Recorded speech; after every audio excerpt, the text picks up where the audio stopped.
दोस्तों, श्री गणेश से अपने ब्लॉग का श्री गणेश करते हुए एक और नए लाइफस्टाइल ब्लॉग में आप सभी का स्वागत है। फ्लावर्स काफ़ी कम हो चुके हैं क्योंकि जाड़ा के मौसम में पाला वगैरह पड़ता है। तो इस तरह से धूप यहाँ पर कोने पर आ जाती है, बिल्ली धूप तापने आती है, मैं भी आता हूँ बिल्ली की सेफ्टी की वजह से। हालांकि बिल्ली अपने आप में मस्त है, तो इसलिए मैंने फ्रंट कैमरा ऑन भी नहीं किया क्योंकि इससे मेरा भी ध्यान प्रभावित होता है। मैं बैक कैमरे से इसका वीडियो बना, साथ ही सुपरविजन भी करा हूँ कि ताकि कोई कैजुअलिटी हो जाए तो मैं बिल्ली को बचा सकूँ। गाय बंधी हुई है खूंटे से, वो प्रत्यक्ष रूप से तो कोई नुकसान नहीं पहुंचाती है, कि कई बार क्या होता है खेल खेल में काम भी खराब हो जाता है।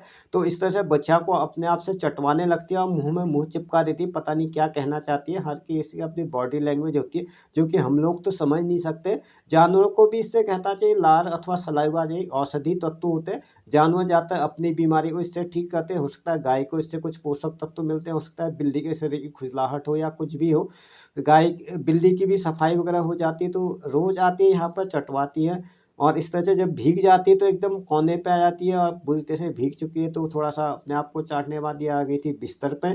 क्योंकि भाई गाय की जीभ जर्जरी होती है और गीलापन भी ज़्यादा होता है। सुबह की शुरुआत हो जाती है चाय से, तो चाय बनाने के लिए मैं आ जाता हूँ पुराने चूल्हे पर, और इसमें इस तरह से ट्राइपॉड में अटकाता हूँ। पहले मैंने अटका रखा था ईंट में या हाथ में ले काम चल जाता, लेकिन इसमें थोड़ा डार्क ज़्यादा है तो इस वजह से मोबाइल को रखना पड़ता है मुझे उजाले के नज़दीक, ताकि सारी चीज़ एक फ्रेम में आ जाए। फिर भी एक फ्रेम में तो नहीं आ पाती, इसमें कंटर से निकालने लगता हूँ पानी में, केतली में। इसको हम लोग कंटर कहते हैं पहाड़ी भाषा में। इसका सही प्रोनाउंसिएशन कंटेनर होता है, जिसमें कोई चीज़ कंटेन की जाती है। जैसे रेलवे में भी देखा होगा आपने, रेलवे यार्ड कंटेनर होते हैं। तो इसका सही प्रोनाउंसिएशन होता है कि तेल का पीपा। जैसे तेल हमने इस्तेमाल कर लिया, उसके बाद जो पात्र बचा हुआ है तो तेल का पीपा हुआ है, इस तरह से अग्नि में प्रज्वलित कर लेता हूँ। और पट्टे की सहायता से इसमें थोड़ा सा हवा का फ्लो आ जाता है, तो एकदम अग्नि प्रज्वलित हो चुकी है। अब इसमें रख देता हूँ तेल का, कहना चाहिए पानी का पात्र, पानी पहाड़ी गीजर भी कह सकते हैं इसको। तो इसलिए थोड़ी देर में गर्म हो जाएगा, और फिलहाल मेरा काम चल गया। मैंने केतली में निकाल लिया। ज़्यादा लंबे समय तक संरक्षित करने के लिए इसको मैं खाली कर लेता हूँ थर्मस फ्लास्क में। ये होता है, फ़ायदा ये होता है कि बार बार पानी उबालने के लिए गैस जलाने की ज़रूरत नहीं हो पाती है। वैसे भी हमारा कहना चाहिए लगभग 60% काम लकड़ी वगैरह से चल जाता है, क्योंकि पूर्वजों के आशीर्वाद से लकड़ी वगैरह हमें प्रचुरता से मिल ही जाती है। सूखी लकड़ी का इस्तेमाल हम लोग करते हैं।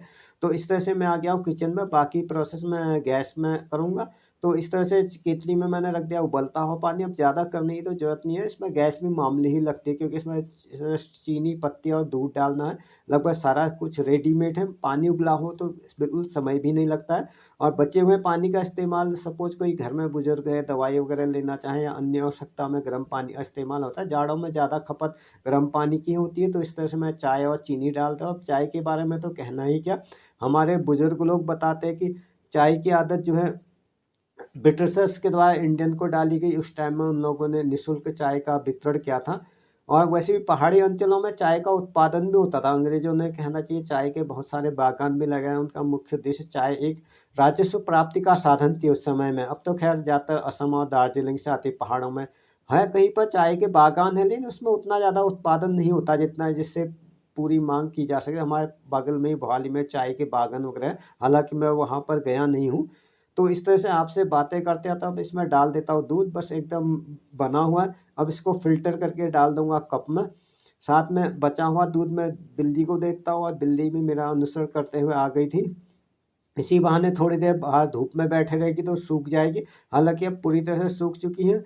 तो इस तरह से मेरी चाय भी बन चुकी है। अब इसको थोड़ी देर के लिए बुझा देता हूँ, और बाहर सुपरविज़न करना ज़्यादा ज़रूरी होता है। आज तो हालाँकि सुबह से मैंने कोई बंदर देखा नहीं, अतः बंदरों की थोड़ी-सी सुरक्षा करनी पड़ती है। इसको रोटी भी हम अंदर ही दे रहे हैं, और हम बाहर देंगे तो इसका पूरा बर्तन ही बंदर उठा ले जाता है। तो इस तरह से मोबाइल को लगा देता हूँ मैं चार्ज में। नेट भी आजकल स्लो आ रहा है, तो डोंगल का भी इस्तेमाल करना ज़रूरी होता है। आज मैंने लगा रखा नेट वाले को। तो इस तरह से चाय को फ़िल्टर कर लेता हूँ। चाय का फ़िल्टर अटकाने का ये तरीका मुझे सबसे अच्छा लगता है, कि इसमें हाथ थोड़ा फ्री रहता है। तो इस तरह से चीज़ों को अपने यथास्थान रखते हुए मैं खोल लेता हूँ दरवाज़ा। ये लोहे की लड़ी को कहा था सांगल, पुराने घरों में इस तरह सांगल होते थे।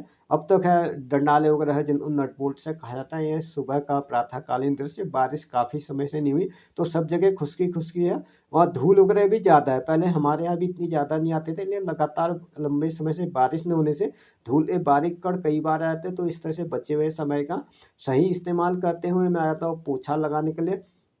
इस तरह से कपड़े में अटका करके देखता हूँ कि कहा भी जाता है कि स्वस्थ शरीर में ही स्वस्थ मन रहता है, और सफाई तो वैसे भी ज़रूरी जाती है। तो इस तरह से बातें भी करते करते मैं सफाई करने में लग जाता हूँ। इस तरह से वाइपर को अटका कर, वैसे भी जितने बड़े देश है या अमेरिका वगैरह में जो भी हमारे जान पहचान के भी लोग रहते हैं, वो कहते हैं कि बाहर तो इस तरह मेड वगैरह मिलता भी नहीं, यहाँ तो कम से कम शहरों में जो है काम करने वाली बाई अथवा इस तरह की सर्विस अवेलेबल हो जाती है। बाहर भी अपना काम खुद ही करना पड़ता है। तो इसी तरह से मैं सफाई करते हुए आ गया था एकदम बाहर की तरफ को। आज का थोड़ा समय है, तो बचे हुए समय का इस्तेमाल करते हुए, सफाई करते हुए मैं आ गया हूँ अपने ही रोज़ के रूम पर, जहाँ पर मैं ज़्यादातर वीडियो की एडिटिंग वगैरह, वीडियो क्रिएशन वगैरह का काम करता हूँ। एक तो यहाँ पर क्या सबसे भरपूर प्रचुर मात्रा में मुझे रोशनी मिल जाती है, और इसमें मुझे एक्स्ट्रा लाइट्स की ज़रूरत भी नहीं पड़ती है। दूसरा एकदम बाहर का रूम है, तो यहाँ से थोड़ा आसानी होती है सुबह के टाइम में उठने के लिए।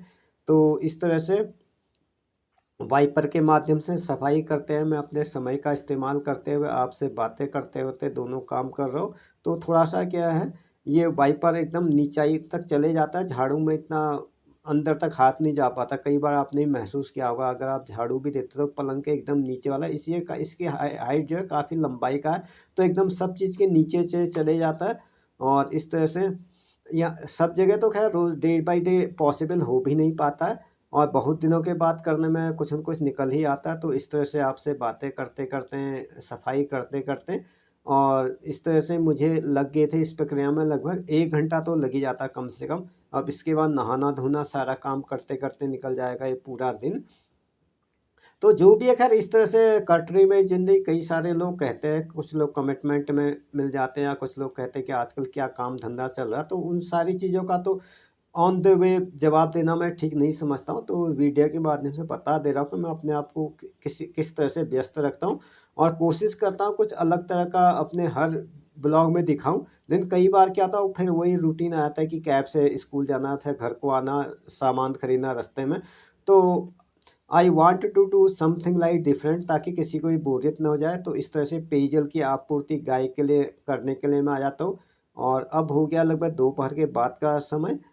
थोड़ा बहुत जो भी क्लिप वगैरह थी मैं इस तरह से जोड़ लेता हूँ, और बिल्ली साथ में आ जाती है मेरा अनुसरण करते हुए। और यहाँ पर इसको बड़ुए छिपकली वगैरह मिल जाते हैं। यहाँ पर हमारा स्टोर रूम भी है, जिसमें काफ़ी सारा पुराना सामान है, तो यहाँ पर ये बैठ जाती है। तो इसको भी मैं डॉली चाय वाला की स्टाइल में ऊंचाई से गिराकर पानी पिलाने की कोशिश करता हूँ, लेकिन इसकी नाक में ठंडा लगता है, तो ये पानी फिलहाल छोड़ देती है।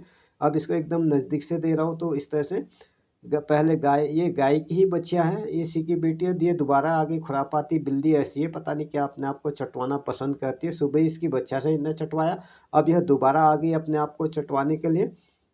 हर जानवर का एक अपना स्वभाव होता है, कहना चाहिए, इसको भी अपनी कैटेगरी का नहीं मिल पाता है।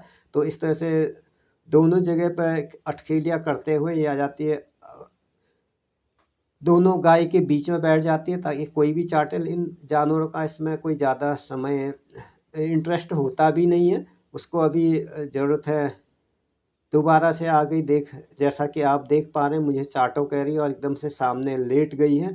लेकिन गाय उसको देखकर इग्नोर कर देती है। गाय को अपना भोजन पहले चाहिए होता है, भोजन करने के बाद जुगाली करती है। बिल्ली या हमारे लोगों का पाचन तंत्र अलग से होता है।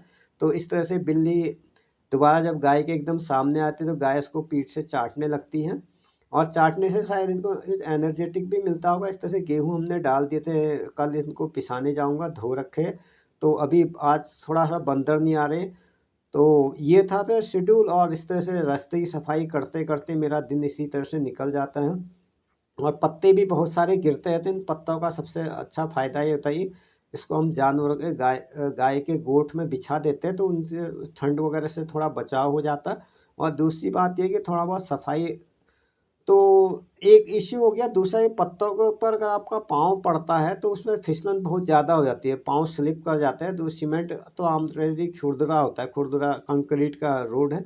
तो इस तरह से इसको एक बार झाड़ना ज़रूरी हो जाता है। और आजकल है पतझड़ का मौसम, और ये जो पत्तियाँ मैं अभी कलेक्टर हमारे आसपास के पेड़ों की है, पेड़ों से ही पत्तियाँ गिरती है। यहाँ पर वैसे कोई गंदगी तो होती नहीं है, ऑफ सीजन है। और ये है कुछ इसमें जामुन की पत्तियाँ है, कुछ टूनी के पेड़ की पत्तियाँ हैं, और कुछ आम की पत्तियाँ हैं। तो इस तरह से पत्तियों इकट्ठा करते करते मेरा ये तसला हो गया तैयार। इसके अलावा दोस्तों, अगर आप एजुकेशन रिलेटेड वीडियोज़ देखना चाहते हैं तो मैं एजुकेशन वाले पे भी अवेलेबल होता हूँ। मेरा चैनल का नाम है एमटेक मिथिलेश एजुकेशनल, जिसमें मैं शिक्षा और तकनीक संबंधी जानकारियाँ देते रहता हूँ। तो thanks for stay talent. Video में अंत तक बने रहने के लिए आप सभी का धन्यवाद। इस यूट्यूब प्लेटफॉर्म के अलावा मैं ऑटो प्ले, डेली मोशन, लगभग सारे सोशल मीडिया प्लेटफॉर्म पर अवेलेबल, चाहे वह इंस्टाग्राम हो, यूट्यूब शॉर्ट्स हो, फेसबुक पे हो, आप किसी भी माध्यम से मुझे देख सकते हैं। Thanks for stay talent. मिलते हैं नेक्स्ट ब्लॉग में, तब तक के लिए जय हिंद, वंदे मातरम, जय देवभूमि।